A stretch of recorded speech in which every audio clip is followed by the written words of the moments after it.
Hello, everyone. Welcome to Monetary Mentors Monetary Monastery, our budget focused Magic the Gathering podcast. I am Sam, your host. With me today is my brother JP. Say hello to the good people, JP. Good people, it's nice to be here. Indeed, it is. It's been a while. We don't spend too much time on the modern format for a bunch of reasons that we'll get into later. But one of the reasons we haven't put out a podcast recently, beyond, life gets busy, but more important than that, because what's more important than Magic? Nothing, is that the most recent set that came out is Modern Horizons, and it's a hugely impactful set. There's a lot to talk about. I don't know if we're the people to do a lot of that talking. We have our thoughts on it, but we tend to focus on more the standard release sets. So, OTJ came out feels like years ago at this point. It's like 6 sets ago. We've had Assassin's Yeah, Creed. somehow. Yeah. Yeah, somehow. So there's just like Bloomborough is coming up, so we need to do a retrospective on OTJ before we get into Bloomborough spoilers. It's time for that here today. So what we're going to talk about, we're going to cover some OTJ stuff. We're going to talk about some of my experiences at a Pioneer RCQ, and then we're going to get into all things Modern Horizons. And by all things, I mean just our very short take on it. But we're going to cover your experiences at a pre-release, and then we're going to talk about our just overall impressions of the set. And then we're going to talk about the bird. Is the word. The bird. hmm But we can start with less aggravating Yeah, stuff let's first. do a little bit of fun, nice little standard, or very tame and balanced, and very fun way to play Magic. Let's Yep. get into what we saw from Standard OTJ, says what we like. Yeah. Outlaws of Thunder Junction. So what we're going to go through is like a list of cards that just feel like the relevant ones that are seeing play from Outlaws of Thunder Junction and the Big Score. This is what we hmm typically do when we talk about these cards. Some of them we saw coming a mile away. I'm looking at you, Slick Shot Show Off. Some of them are a little surprising, and we can talk about those a little bit. The card, its price point right now, because some of those are fairly surprising, and then also our just general takes on the card. So the first one up on our list is Tiny Bones the Pickpocket. So this is a 1 mana 1/1 Death Toucher, and when it deals combat damage to a player, you can cast a non-land permanent card from that player's graveyard, and mana of any type can be spent to cast that spell. So we've seen so many 1 mana 1/1 Death Touchers in our time, and they're very bad Magic cards. I distinctly remember like when I was first getting into really thinking about decks and how they were put together. I built this like red green death touch deck that I thought would be sweet in modern because you could put an enchantment on one of these creatures that you tapped it to different could deal 1 damage to any target, and if you put it on a 1 mana Busted. death toucher, you could just tap and ping down all their creatures. So I've like very proudly put this deck together, and then I think posted on a forum or Reddit, I don't even remember where, and people like laughed at me so much. They're like, this is not even close to a modern power level, and it wasn't. But these 1/1 Death Touchers typically aren't good. So why is this an $11 card? And why is It's it got actually a seeing cute play? little skeleton. It's got a cute little skeleton on it, and it has a cool name, and it's a mythic, and that's it. I still don't believe in this card. I No, don't no, no. think. No, in standard, this is absolutely. I've seen this so many times, and I just said, "Oh, thank you for wasting one of your card slots on this absolute piece of garbage." I don't think it's cast a single spell from my graveyard. Just Okay, saying. but has it traded with any of your creatures? No, no, you don't trade creatures anymore. That's not how it works. There's no trading creatures. The board is stagnant. If it wants to swing in and trade with a 2/2 token, then it's allowed to. But like this board gets stagnant, this thing sits on there, and then it gets wrathed away, or it gets trampled over, or flown over, or just overwhelmed. So I'm still not high on Tiny Bones. Sorry, I know it's cute, but nope, no dice. Yeah, so I don't think this is gonna be one of those cards that sticks in our collective conscious as like a big deal, but I would say the cute skeleton tax is only like 60% of the story here. I do think it does a lot for a 1 mana card, and the fact that it's a 1 mana legend just makes it useful for standard decks like Esper Legends that wants to be able to cast cards off of the Plaza of Heroes. decks that are using Mox Amber, or have other legendary synergies. It just being a one mana legend puts it in almost a unique spot. There are not many. Yeah, you can.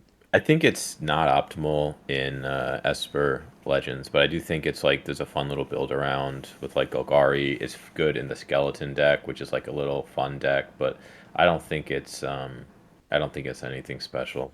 No, I agree. It's not anything special. It's being carried by that cute skeleton text. Something Yeah, that yeah. is a little more special is Bristly Bill's Spine Sower. It's a 2 mana 2/2 with landfall. Put a +1/+1 counter on a creature, and you can pay 5 mana to double the +1/+1 counters on each creature you can control. So this card is actually, I believe, the most expensive card from Outlaws of Thunder Junction proper. There are some big score cards that are more expensive than this, but right now at about $22, Bristly Bill is leading Outlaws of Thunder Junction. And the growth curve on this price is interesting because it's like starts at $10, $11 and it just slowly goes up. There's no big spike. There's just this flat incline of price, which is fascinating. You don't see that very often with card prices. And so this card seems good. I think but you and I both liked this card a lot when we saw it. It's a neat Well, card. I thought it was fun. I could definitely see it in Commander. I mean, as much as people love their skeletons, people also love landfall triggers. They love +1/+1 counters, and they love doubling things. Those are probably like three of the top five things people like to do in Commander.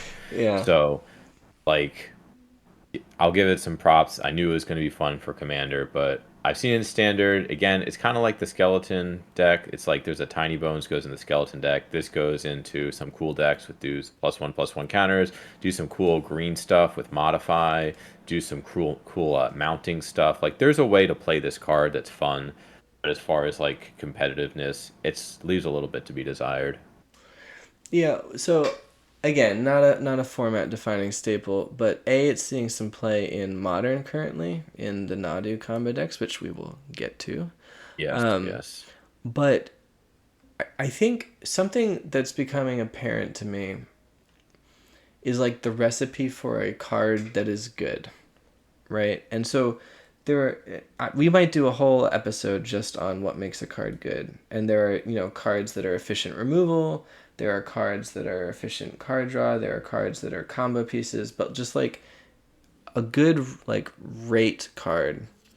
What does a card need to be good? If you think about like the Fable of the Mirror Breakers of the world, it's my prevailing theory is something to the effect of it's fairly cheap, it impacts the board right away, and then it continues to provide value for no additional mana investment for its time existing.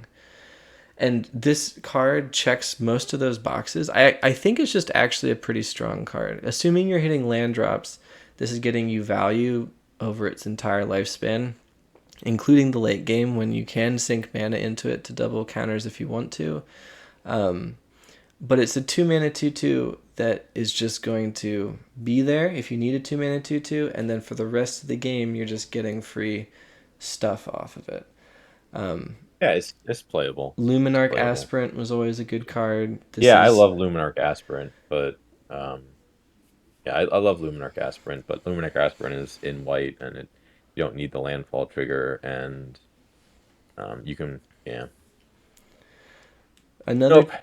another cheap card that gets you value over the span of its life is Caustic Bronco, and Yeah, it's smooth. this is seeing some play in like Orzhov mid-range decks, and it's a fun combo piece. There are ways to put 15 mana cards on top of your deck and then saddle this up and make your opponents lose 15 life, which is very Kind of cool. gross. Kind of gross. But it's also, again, a cheap card that plays to the board, gives you a body back right away, and then value without more mana investment. So this is a 2 Yeah, mana when 2 we 2 that when it attacks, you draw a card and lose life equal to it, but if you saddle it for 3, your opponent loses life equal to that card's mana value instead of you. But go ahead, you were going to chime in on our. Yeah, well, when we were doing our previews, we said like this actually might see a lot of play. Like it doesn't look too splashy, but it's 2 mana. It has card advantage onto it. It has like a clock attached to it, and there's like combo potential. I think it's like on the borderline. I think if standard decks were like a little not as good, this would be kind of terrorizing the format. It might like define the format in a way with the combo you were talking about. But I feel like it's just a little bit behind. It's a little too sporadic. So we'll see what happens on rotation. We'll see if like the power level goes down overall in the format and Caustic Bronco might take over. So I'm Yeah. a little optimistic on this guy. This feels like one of those cards that if you dropped it in like Ixalan standard, it would be the best card in standard. But we're just not there anymore. And Yeah, we're 3 year standard, baby. it's hard to cut it, but this card is quite good. Slick Shot Show Off. I think everybody knew this card was going to Yeah, be it's good, good. and It's it is good. good. I've been enjoying Yeah. playing it in my stupid mono red Thud decks, where you make this thing big with pump spells and then hit them for 10 and then fling it for 10, and it's awesome. Um, this card is just very strong, being played in all manner of formats, and I think no one is surprised by that, so we won't Yeah. won't belabor the point. Yep. A card that was getting a lot of pop like 3 or 4 weeks ago was Free Strider Lookout. So this is a 3 mana green 3/3 with reach. And whenever you commit a crime, you look at the top 5 cards of your library and put a land card from among them onto the battlefield, tap, and the rest on your bottom in any order once per turn. Um, I'm going to sound like a broken record, but it's a reasonable body that doesn't cost too much mana. It plays to the board, and then over the course of the game, you just get stuff from this. So there's some really interesting um, like synergies that this has with like the Field of Ruin cards, where you can target your opponent's land with a land, blow it up. That lets you get another land. It can be another Field of Ruin and just chain things together that way. If you're playing a mid-range deck, chances are you're going to be targeting your opponent's stuff and committing crimes at some point. So it's been seeing Aspiring Spike was doing a bunch of testing with this in Modern, and it was doing reasonably well in a pre-Modern Horizons format. I've seen a lot of people throwing around lists in Pioneer. It's a very generous card if you're getting like a land or two from it. So it's a neat card, a lot of value stapled to it, and I think it's a card no one was talking about before the set came out. And then I wanted to call out Karavik the Punisher, because this was one of my cards that I hung my hat on a little bit in previous season and said, I think this card could be a lot better than people think it is, and I don't see anyone talking about it. It's not knocking anyone's socks off, but I think it's proven in at least Pioneer Explorer that it's had a home in some of the mono black mid-range decks, the Waste Not decks, that it is a really strong value engine and worth a couple spots in a few of those decks. Who knows if it'll stay or stick around or end up being, a passing trend that falls by the wayside, but it has proven that it has some chops, which I was excited about from the outset. So gold star for me, pat myself on the back, and move on to Outcast Trailblazer, which is making real waves in Pioneer. And I don't know if anyone expected this to either. So this is a 3 mana 4/2 that you can plot for 3 mana. When it enters the battlefield, you add 1 mana of any color. And whenever another creature with power 4 or greater enters the battlefield under your control, you draw a card. So this feels like it has single-handedly revived the mono green devotion deck lists that I thought were dead after Karn was banned, and I was very happy to not see anymore. Just because that deck was aggravating, and now it's back, and this appears to be a huge part of it. It's another one of those 3 mana cards that with a mana elf you get out on turn 2, and then you're just drawing every time your big beaters come down, which gives the deck a ton of velocity as you kind of rip through it. So this card is just kind of punching above its weight class so far, which is, neat to see. I'm not going to say it's not neat to see. I don't personally like the deck, but It has made itself out to be a real player in the last month or so. Yeah, I think it's I love it except for the mono green devotion. Every other aspect of it. There's like some fun decks in standard that you'll see it and it's like viable and it's got like the Garrick's Uprising stapled onto a creature that you can plot. I think plot's a really fun mechanic to play around. And nope, just no mono green devotion, please. Hostile Investigator is a 4 mana 4/3 that when it ETBs, target opponent discards a card. Whenever one or more players discards one or more cards, investigates once per turn. And I think this is a card in previous season. It was like, well, this is a 4 mana 2-for-1 every time you get a 4/3 and they discard a card. And then every time they discard, you get a clue. Or Yeah, you potentially discard. 6 mana, 3 for 1. There's like a lot of flexibility on it. Right, and then again, it just gets to sit out there, and then whenever anyone's discarding something, clues are appearing, which are useful for artifact synergies or just paying 2 mana to draw a card, more likely than not. So this is kind of a slower card, but it's so mid-rangey and value-y and grindy that it's seen some play in those mono black decks as well. I wouldn't be surprised if it kind of stayed on the outskirts of, hey, if you need a really grindy 4-drop, this one's a good choice. But I think it reads powerful, and it's one of those cards that when it comes down, I don't lose the game every time, but it is impressive, and then it's like, wow, it's a lot of value you're getting there. Sometimes the game isn't about value, and then you smoke them anyway, which is why I think this card kind of has a ceiling, but if you're looking for value, you can do a lot worse than this guy. I think it really suffers from the body, like a 4/3. I like it when they actually take a little risk and put like a lot of these cards. They like make them a little bulky because they kind of like want to be think thought of as like enchantments that sit on the battlefield that are hard to remove. I think this suffers from the 3 toughness a lot. A lot of removal will hit that when it doesn't hit anything else. I think this card is. I think you said like this is good, right? That's what your impression was going into it. I think it's just kind of like just on the fringe. Sees a lot of play in standard in like these Orzhov decks that have a lot of like blink effects. You didn't mention it on this list, but your little pixie that picks up something. There's like a cool little Orzhov deck that you can check out that is like really fun to play with the Orzhov with the pixie and the investigator and hopeless nightmare. There's like a lot of synergy with that. Um, but I think this is kind of what I would say for a lot of these cards. It's kind of just like everything in this set is kind of tier two. Like when we were coming into it, we were like, wow, the power is off the chart for this set. But so much of the stuff we got kind of baited in as like over the top win more cards. And I think that like I don't know. I think this whole set was kind of underwhelming. It's like a general summation of it. Like the whole set is just kind of it didn't make a splash. It means 3 year standards. This did not shake up the standard hardly at all. Yeah, and maybe we can pause going through the list of cards here to just talk about Yeah. that feeling of the set now that we've had some time with it. And with very few Yeah. exceptions, I'm kind of right there with you where there are good cards in this set, but none of them feel, with maybe the exception of Show Off, like they distinguish themselves. Um, No.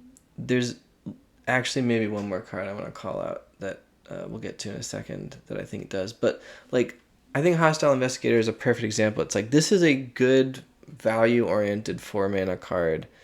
But do you know how many Yeah. of those we have? Like, there are tons of really grindy, good 4-drop cards that it's like, which one's better, this one or that one? There's nothing. Yeah. It just Like feels even Sheoldred is not even that like prevalent. Like there's just so many good cards. There's so much to compete with. right. It feels like the pool just feels large, and its standard is larger, literally. So that's a natural thing for it to do. But even going back to older formats and just kind of the difficulty of a card breaking through, like they keep printing really great cards, but we have really great cards, and it just feels a little bit like,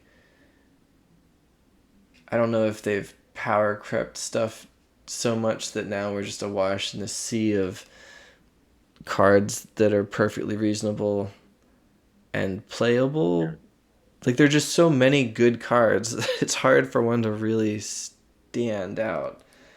Yeah, I also wonder if it's like the longer you're in the format, the more likely that decks are going to be built around you. Just because like there's a established meta, and I know there's like a ton of data coming in from Arena, but I feel like cards that are in the meta for longer that have decks built around them, it's way easier to add a card to a deck that already exists than to say like, what's the best possible Karavec deck? You know, what's the best possible use of Investigator, and then build backwards through time. Like people will do it, they'll put the cards in the deck, but I think like I just wonder if we're spending like the older cards have more seniority and are kind of in these decks that are way more rigid packages. I don't know, it's just a thought. Like the older cards might actually have a little advantage there. Yeah, certainly Does that possible. make any sense? No, Yeah. no, it does. And so the next card I want to talk about, which is another pretty expensive one from the big score set, is Vaultborn Tyrant. And I think this also kind of illustrates the point that I was trying to make.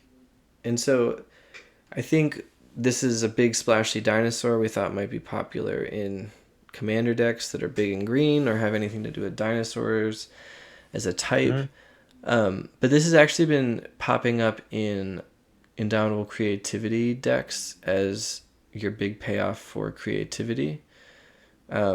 Because if you creativity for x equals 2 and get 2 of these, you're drawing 4 cards, gaining 12 life, getting 2 huge dinosaurs, and when they die, you get other huge dinosaurs, so it's very hard to do anything about it. And like that is extremely powerful, but as the decks existed, it still hasn't really seemed like that's the most correct thing to do. It just feels like another option. Like Vaultborn Tyrant creativity Yeah. decks are perfectly valid, but so are the Atraxa ones, and so are the Hmm. World Spine Worm ones. It's like, yes, you have something that'll be awesome when you creativity into it, but you already had awesome things, and I'm sure we'll get more awesome things. And so it doesn't feel like there's a ton of distinction between this and a bunch of different options. So it is good. It is powerful. It's neat to do that. Um, but again, we think about staying power and kind of impact on the collective magic psyche. I don't know if it's gonna last.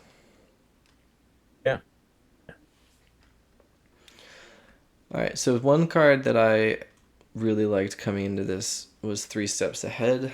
Um, So this is the spree card for 1 blue, where then you can pay an additional 2 mana to counter a spell, 2 mana to draw 2 cards and discard a card, and or 3 mana to create a token that's a copy of an artifact or creature you control. And I think this is another one where it has been about as advertised and or expected. Uh, Yeah.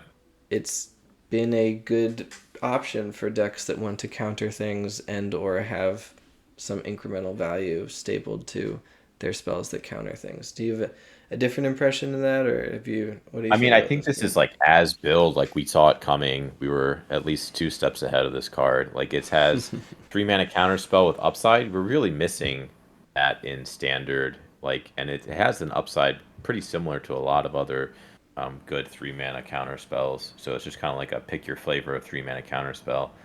And I think I mean, this. You see this all the time. Any deck that's playing blue, you kind of expect them to have this. You know, whatever strategy they have, 3 steps ahead is very likely to be played against you. So you always have to respect it. It's a very good card. Yeah, I Plus, kind I of think it's like they kind of nailed like 3 mana counterspell with very good upside. no. I like this card a lot. I also kind of like playing against it because I play a lot of spell pierce decks, and Yeah. your opponents cannot help spending all their mana on this card. So then Oh you no, can they just spell yeah. pierce it. Like if they have 5 mana to counter your spell and draw 2 and discard, they're gonna do it, even if they could just leave that 2 mana open to pay for spell It's pierce. actually not an option. I think there's a bug on Arena where you have to Yeah, spend all your mana. spend all available mana. Yeah. Yeah, so neat card. I imagine we'll see it around in different spots for a while. I alluded a bit earlier to like cards that kind of stand out and distinguish themselves, and how there are very few of those. One of those that has been doing that for me is Pillage the Bog. So this is a Mm. green and black for a sorcery. Look at the top X cards of your library, where X is twice the number of lands you control. Put one of those cards in your hand and the rest in your bottom of your library, and you can plot it for 3 mana. Um, and so I don't necessarily think this card is wildly good, but it does feel like it does something unique whenever I see it played. Where if your deck wants to be able to look at a quarter of your deck and find a card and put it into your hand, this lets you do that for 2 mana, or a 3 mana investment earlier and then no mana, which it's been seeing play in like Niv to Light decks, but also some more modern mid range decks where you just want to almost tutor for a card. If you're playing this with 7 lands out in the late game, you are looking at 14 cards and picking one. You're probably going to find what you're looking for, or something that'll do the job. Or another Pillage the Bog, and then you can go again. So this card has overperformed. I, again, don't think it's a defining card you would build your deck around per se, but it has seemed like a unique and powerful tool for decks that would want this kind of effect.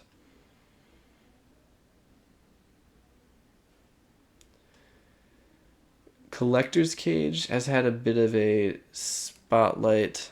Its time in the sun. Again, Aspiring Spike has been doing a lot of work with this card, with small white creature decks that kind of abuse the hideaway mechanic and turn into Emrakuls, which is always cool. Um, I think we talked about this card. I distinctly remember being like, wow, this is almost amazing, but you have to pay 1 mana to put a counter on stuff. And Yeah. Yeah. I flagged that Well, as I like the think thing that was going to slow it down. I think the takeaway is that like most of the decks that you're trying to hit hideaway for don't naturally have like the big expensive cards in them. Like you have a bunch of you want to put 3 creatures on the battlefield, you probably aren't trying, you probably aren't running them with, you know, 12 costs that make this hideaway worth it. But if you're getting an Emrakul, then like I mean, build your deck around it, right? Like it's worth the price. Like you get that hideaway trigger and you win the game, then it's all of a sudden worth it.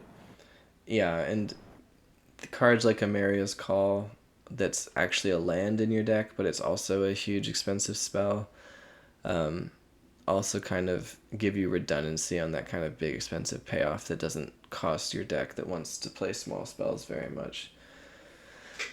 So I think this card's overperformed a little bit, as has Ancient Cornucopia.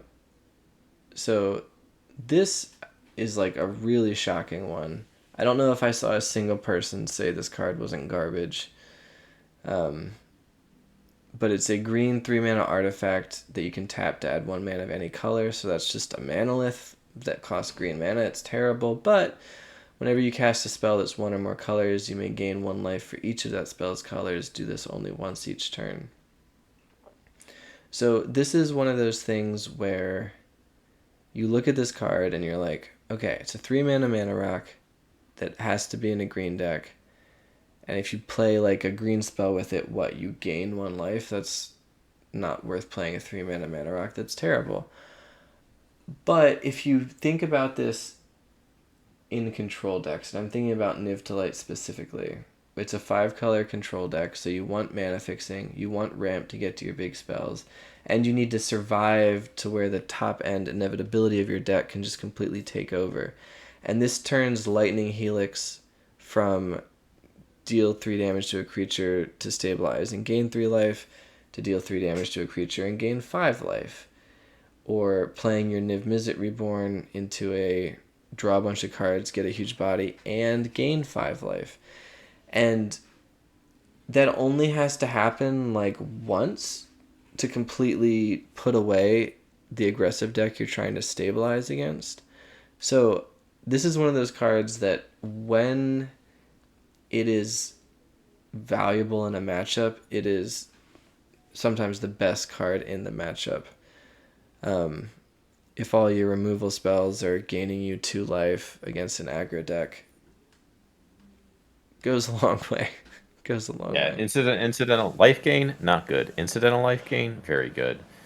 Sometimes you need to go from 20 to 25, and that's the difference because their deck's just trying to get you from 20 to 0. So, Yeah, I like that. I like that little maxim. And I think as experienced Magic players, we are trained to turn up our nose at life gain as this well, I still love useless. life gain. I'm still a child. I still hold that child deep inside me of loving life gain. So I actually thought this.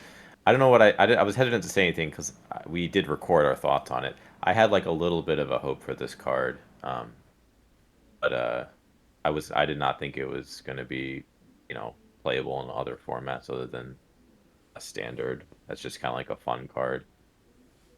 Yeah. Another 3 mana artifact from the big score set is Simulacrum Synthesizer. So this is a 3 mana blue artifact that ETBs describe to, and whenever another artifact with mana value 3 or greater enters the battlefield, you make a construct token with power equal to the number of artifacts that you control, power and toughness. So this card is quite expensive. I think we flagged it as a great commander card with Yeah, it some still is. potential upside, and it just is. It's a $30 card. I think we kind of thought it might be. I don't know if we expected it to go that high that quickly, but it reads like a powerful commander card. This was getting actually a lot of pop in modern pre MH3. It's the affinity and With the stuff. affinity decks, it just Yeah. goes really hard. It feels like that might have been a cool breakout deck that only got to live for a week before Modern Horizons 3 came out. Um, and now it's completely faded to the background. So who knows how this card will eventually shake out. Its time may have already passed us by somehow, given that it's still brand spanking new. But a neat card. It is really powerful. Who knows if that's good in whatever format you're trying to play, but it is certainly a powerful card. Yeah, you can play this in standard and not be a total joke. Like you can just land this, and sometimes you're gonna have 3 or 4 of these construct tokens on like turn 4 or 5, and then they're just like they're done for. Like you can play this in standard if you want to. It's very fun. Um, I recommended it for a good time, but a lot of times it just doesn't perform. It's a little bit outside. It's in the let's have fun, play some Magic kind of realm.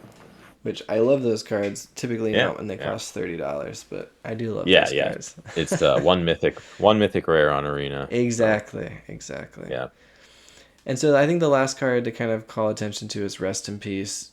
It's not a new card, but it's a new to standard card.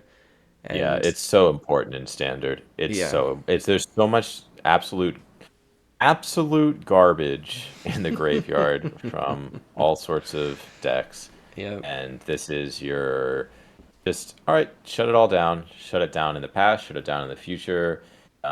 It's it's so essential in standard. I don't know if they just threw it in here for fun or if they said, "Hey, we're putting all these like 3 mana reanimate spells in standard. Should we put counterplay in?" Whichever way it ended up, I'm very thankful for this card. I think it's almost main deckable in standard right now. There's so much stuff in the graveyard. Yeah. Yeah, it's a classic for a reason. Um, so I'm always happy to see it reprinted so the price stays low. If you don't have Rest in Pieces, people, get them. They're just so Yeah, it's useful. a good Um, time for it. yeah, great card. Love it in pretty much every format. And that kind of brings us to the end of Outlaws of Thunder Junction cards that were making a splash. We have a Very couple small more. splash. Very small splash. I did my whole rant earlier, but like I was expecting a lot out of this set, and it's fun, but not anything. Didn't shake up the whole format. We'll talk about that when we get Yeah, into Modern how to Horizons shake up 3. a format. Yeah, Yeah, I'm still a little surprised that there aren't more spree cards popping up. Lively Dirge is seeing some play in like Amalia in Pioneer yeah. and Explorer. But like I still think Smuggler's Surprise is wildly good. We'll It's see. still good. It's just a commander card, I think. We'll see. Well, I just haven't built the Yeah. perfect deck for it yet. That's what All needs right, to all happen. right. Once you finish your, what's your? I'm sorry. your Boros 4 drop. What is he called again? Agris We need cost. it. Okay, Yeah, we need an update on that. the receipts will appear. Okay, the receipts will All right. appear. That's the promise to the listener that we're gonna deliver on one day. Look, I stand by that card. Yeah, I just need to see. I just need to Okay, see. all I right. want to I'm writing it. believe. I'm I writing a want note to right believe. now. I had to find a Yeah. pen. I built a really fun the ox guy, Boros. I think Boros Tarl, right? Isn't he Oh yeah, Bruce yeah. Tarl? Yep.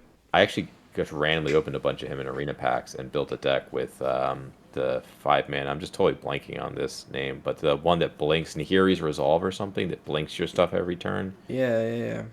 I actually really like that card, and when you get that down with like you're just spamming oxes and onto the field, and you can't get board wiped, it's just that's the happy spot for me. That's where I like to play.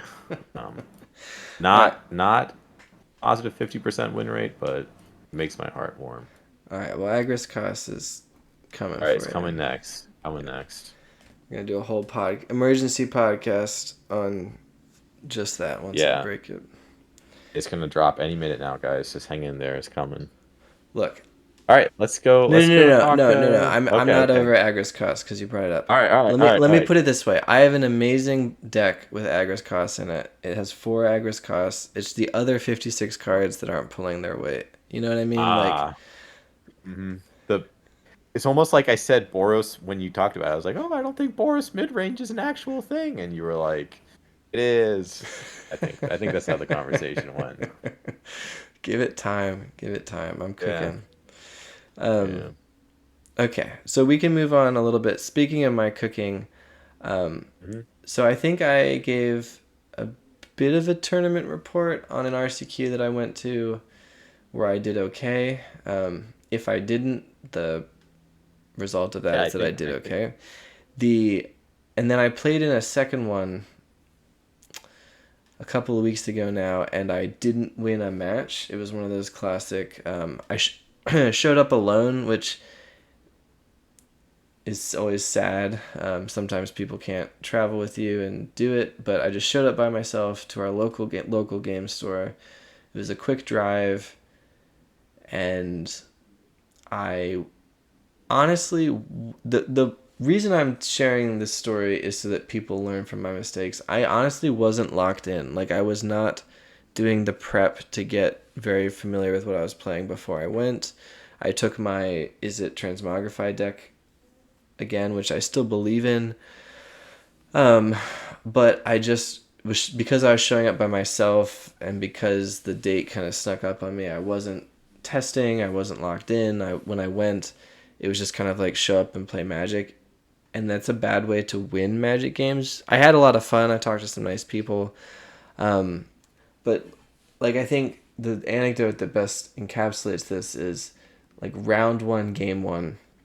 I'm against mono white humans, and they play a 1 drop, and I have a 1 mana removal spell, a Torch the Tower.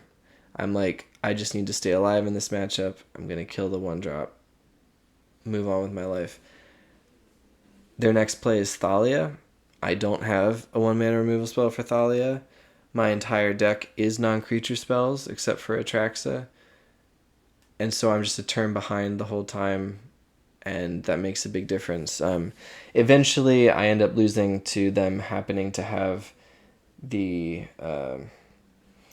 werewolf dude that like I got Brutal Atraxa. Cathar. Yeah, Yeah, brutal Brutal Cathar. Cathar. They exiled Atraxa. I got another Atraxa, and they had an ossification for that one, so I was never able to stabilize what they had lined up nicely with it, which is great. And then the post board game, they had 2 containment priests, which really got me too. So I got rolled in that, and then I got a round 2 bye, and then I got paired against Azorius Spirits, which I think is actually unwinnable for my deck, which was just bad luck. Yeah, it's a rough one.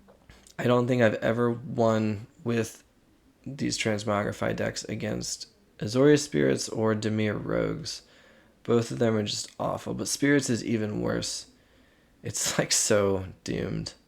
Um, Yeah, cheap interaction is no good. yeah, No good good. clock, and then Mausoleum Wanderer can just counter your transmog. It's just like it's tough. It's just all tough. Invasion of Gobakon, taking out your key board wipes or your transmogrify. You transmogrify, they Otawara your Atraxa to bounce it back to your hand and swing in for lethal. It's a whole thing. So that was a terrible matchup. So then I'm 1-2 and then get paired and down at the bottom of the standings with a kind of neat but super janky Esper control deck that was like non-counterable tribal. It was playing like Void Rend and Long Void Rends, Goodbye yeah. and Chimil, that like artifact that Oh, I discovers actually love. five Yeah, and makes all you your fought spells me. uncounterable.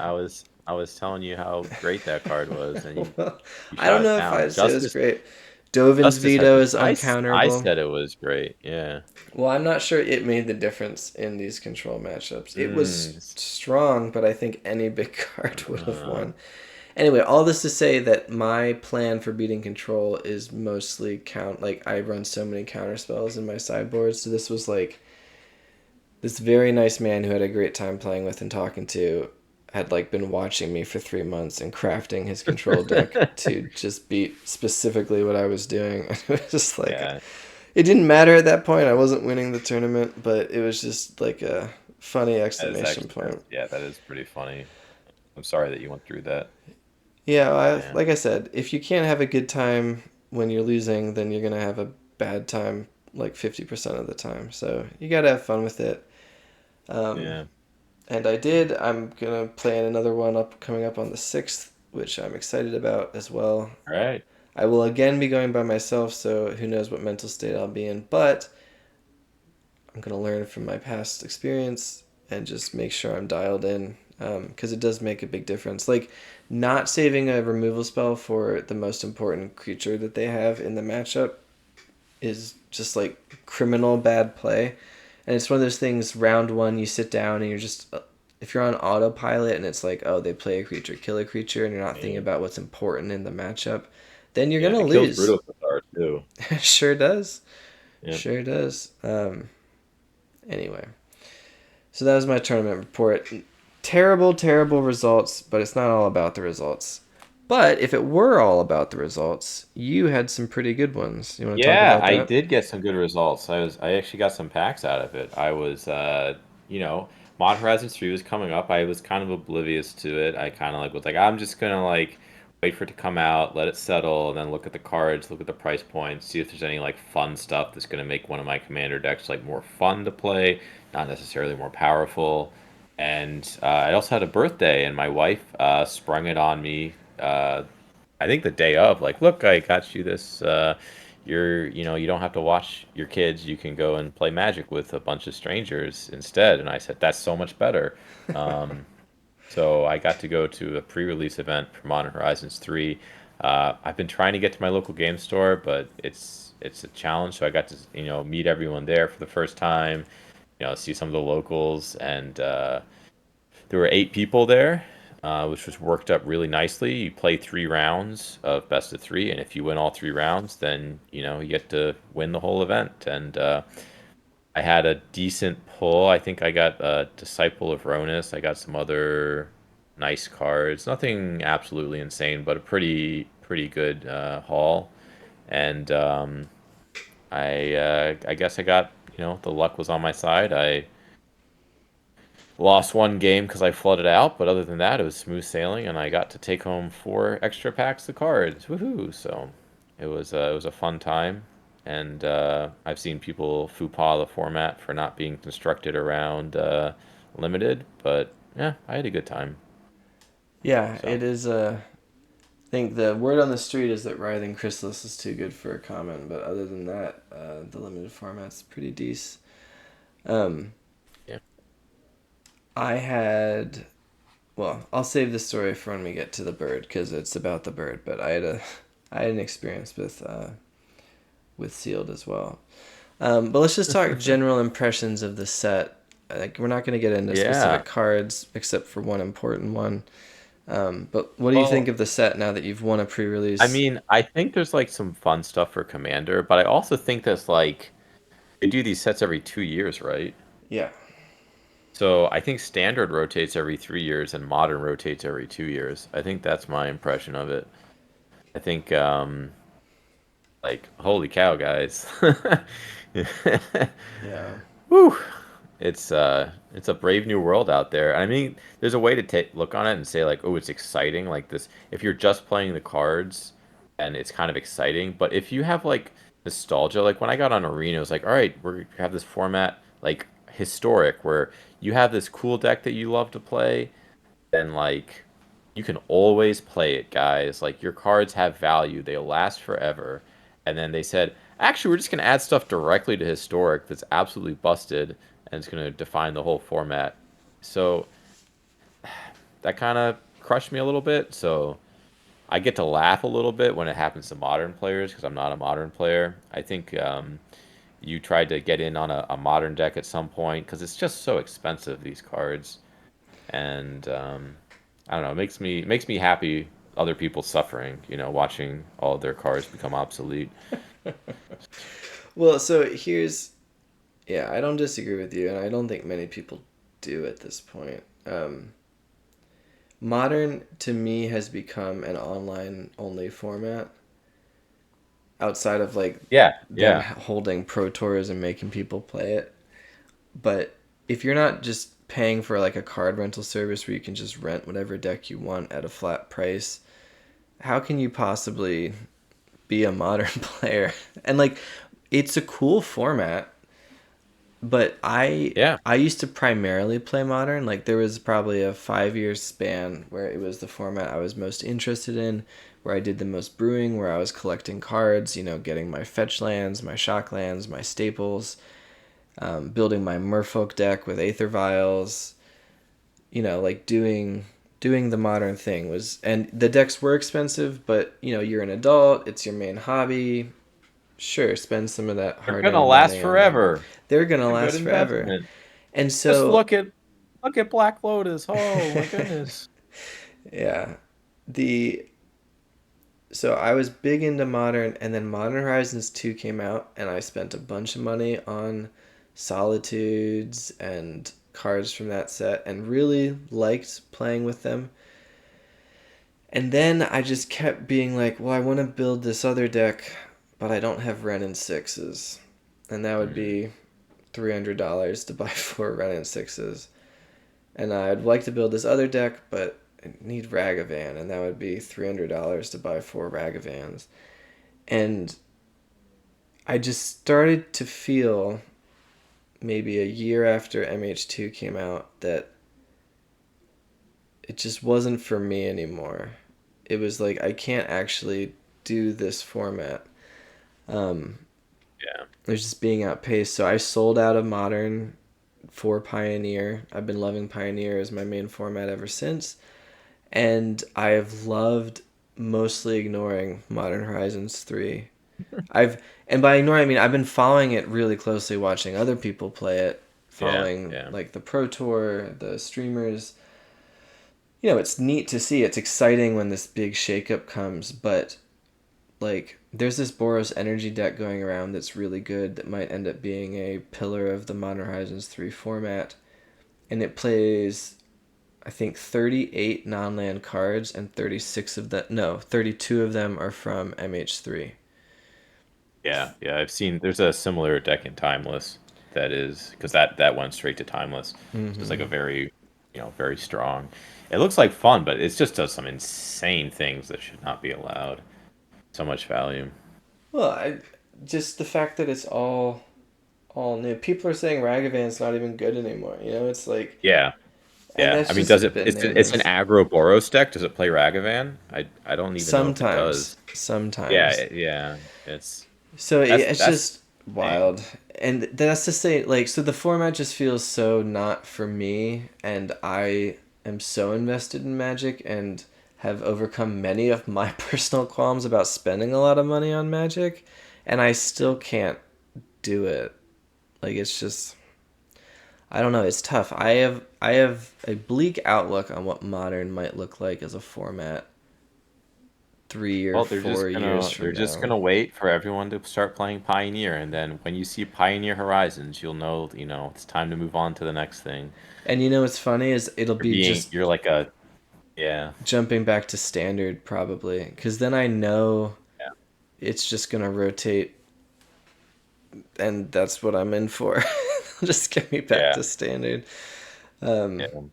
Is this all a plot? Like, we know Wizards like hates, eternal formats because they don't get to sell new cards. Like they're not seeing this aftermarket, bubble, right? Like they only get it by reprinting. Is this just like they're purposely just don't care about you and just want to milk your money, and then they're letting Pioneer build up into this nice supple planet, and then they're going to come harvest all their resources, and more people are going to be fleeing to Standard, which is their big, breadbasket of always rotating all the time.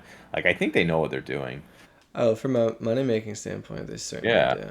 yeah. I don't know if I don't know if they're trying to herd us all back to standard, but they might herd me to proxying or playing different games. That's where they might herd me to. Yeah, I'm very happy in my standard on arena, brawl on arena, and commander in paper. I feel like I'm in an okay spot. But let's talk about we talked about like the whole thing. Let's talk about like the most obvious design flaw, pile of Simic garbage that they introduced in this set. Yeah, Would you like to introduce our good friend the bird?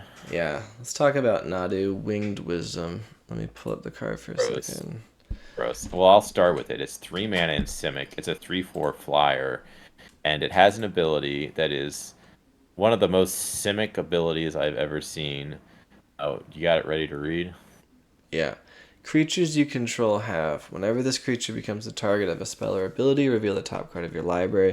If it's a land card, put it onto the battlefield, otherwise put it into your hand. This ability triggers only twice each turn. And it's a 3/4 flyer. So, just for context, if you've been living under a magic rock, this card is ripping apart the modern format at the seams. It had 5 of the top 8 decks at the Modern Pro Tour that just happened. The 4 final decks were this deck. It was the most played deck at 26% of the metagame at the Pro Tour. Everyone came prepared to try and beat it, and they weren't able to. Yep.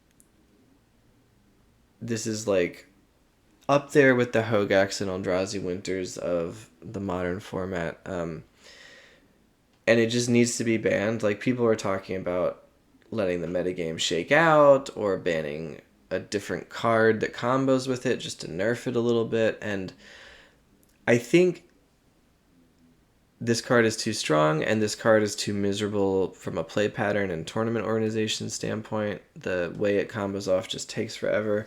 But on top of that, like, this card is just a mistake.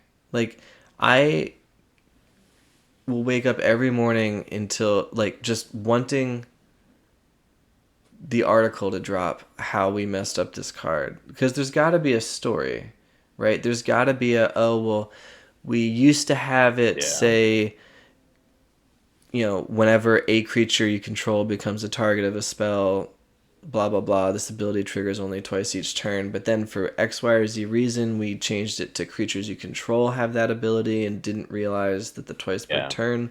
Or there's like, we gave it an extra point of toughness because, like, there's just got to be something, because Yeah, Skull Clamp was too good, so we put a -1 on the end of it. That way it would, oh, whoops, we made it better. Yeah, got there's to be just, something. because this card, not only does it not make sense why it would be worded like the way it is, but this has like the Oko problem. And I, I'm fond of talking about Oko, one of the most egregious design mistakes ever. That, like, you could take every number or value on that card and make it one worse, and the card would still be good. Oko could have cost 4 mana instead of 3, come in at 3 loyalty instead of 4, +1 to make a food instead of +2ing, 0 to Beast Within instead of +1ing, and then its alt could have cost 1 more loyalty, and that card would have still been really, really, really good. You could adjust every value on that card one worse, and it would still be really good. And I kind of feel that way about Nadu. Like, it's a 3/4. Like, you could make this a 2/3 Yeah. flyer, and it would still be good. You could have it trigger only once per turn per creature, and it would still be It could good. be a it could be a it could be a 0/1. Like it doesn't, like, you know what I mean? Well, being able to Like lightning bolt it would be nice, but even then they're getting a yeah. card back. Like, this Yeah. this card is not to say nothing what it's doing for like the commander format. Um, Yeah, I'll touch on that once you finish, but like, so here's my anecdote about Nadu that just felt wrong. Like you see it do well, you're like, oh, they printed this really great card. So I participated in that like the thing that they're doing on Arena where you can pay a bunch of gems and maybe like you do a sealed event, and if you do well you get a box of like real cards. I entered that event. right? So I build my sealed deck, and I think it's actually a really good teamer sealed deck. I lose round one, just get run over by a kind of ridiculous deck, and don't draw well, and it's totally fine because that can happen. So if I lose one more round, I'm out, and I need to win 6 to get the box. So I win 3 because I think my deck's pretty good. So I'm 3-1, and then every win at this point gets me prizes back, gems, or eventually the box if I get to 6 wins. So I just need 3 more wins, and Nadu stands in my way because my opponent plays a Nadu. They have 2 land up and a card in their hand. And I play my 6-drop 4/4 that deals 4 damage to any target, thinking I'll just get rid of Nadu and then I should run away with this game. You fool! Tell me about it. Because targeting Nadu with my 4 damage from my 6 drops ETB triggered Nadu. They revealed the top card of their library, which is a land, which came into play untapped for some reason. So stupid. So stupid. That meant It's they so had 3 stupid. mana to pay for the reinforce ability on their card, the bird with the eyes popping out. I don't remember what it's called, but it essentially you can pay 3 mana and discard it to put 2+1/+1 counters on something. So they now have the mana to do that, to make it a five Mhm. six. So my 4 damage doesn't kill it. Them targeting it with that triggers Nadu. Yeah. So they get another card out of it, Mm. and then I'm standing there having just played a 6 mana vanilla 4/4. They ramped, drew a card, grew their Nadu into a 5/6, and that was it. It was like, oh my It's like god. you just like 6 mana 3 for 1 yourself. Yeah, it was like, Yeah. and it just felt gross. Like, granted, losing and all that obviously would never feel good. It's like a bad beat story, but just the like, it just felt like, what am I supposed to do, man? Like, The part that kills me is that I knew they had something, but the fact that it was 3 mana and they needed to hit a land there, and like that's the killer of the story to it's me. yeah, no, it Yeah. stunk, and it was just, why is it a 3 mana 3/4 flyer? Why is it put lands into play Yeah, untapped? it's such an annoying it's so annoying. It reminds me of like they learned nothing from Tulane. Like Tulane was a design mistake and they just kind of like doubled down, I feel like. They just made it.